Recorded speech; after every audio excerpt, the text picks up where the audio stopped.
Hello everyone, and thank you for tuning into our May market update. If you enjoy this video and this content, the only thing that I ask is for you to please click that little subscribe button down below.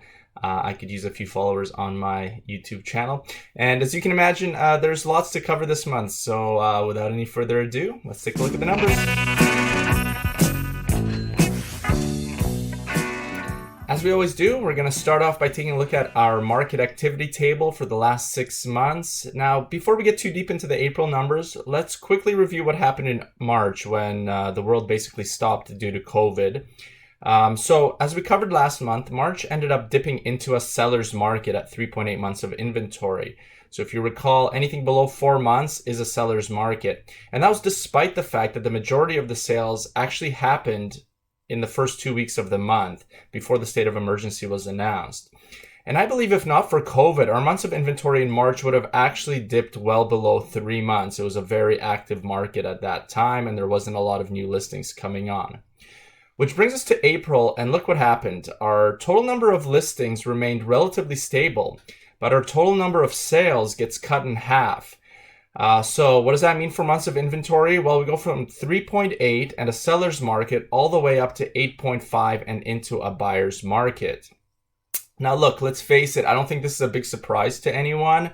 I mean, what can you expect? To be honest, I'm actually surprised that we even had 1,109 sales given the fact that the province was basically completely shut down. So to put 8.5 months of inventory into context, I'd like to show you how the market looked 1 year ago in 2019. So 2019 started with 9.8 months of inventory and basically remained in the sevens through June. So our market in April, through a pandemic lockdown, was slightly softer than what it was through the first 6 months of 2019. Actually still pretty impressive.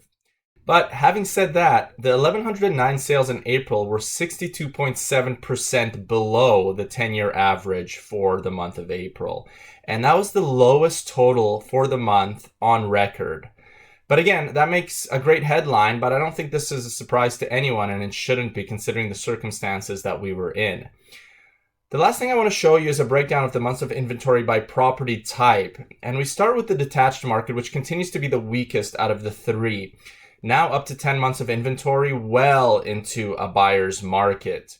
Townhouses are up next, and they're coming in quite strong at 6.8 months, just above a balanced market, which once again is between 4 to 6 months. Followed by condos, which sit well into a buyer's market at 8.1.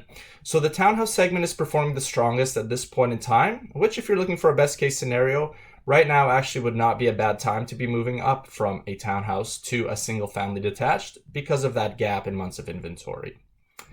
So it's really tough to predict how the next several months will go. As the economy begins to open back up this month, I think there's no doubt that the May sales numbers will be significantly higher than April's, and the June sales will be even higher still. To me, the big elephant in the room is what will happen to inventory, because I do believe that there is some pent-up demand on the buyer side. But if inventory levels spike and outpace that buyer demand, then the market would weaken further.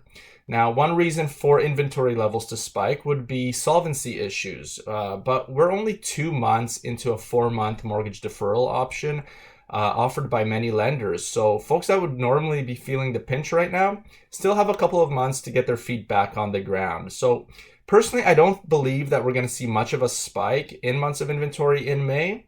The real question is, can people get back to work in time before these mortgage deferrals and the Canadian Emergency Response Benefit expire? And we won't really know that answer until around September, I would say. So that wraps it up for this month. The market has definitely shifted back into a buyer's market, but properties are still selling. If you have any questions or comments about what I've covered here today, please don't hesitate to comment down below. And don't forget to hit that subscribe button if you enjoyed this video, and we'll catch you next month. Stay safe out there, guys. Thanks so much.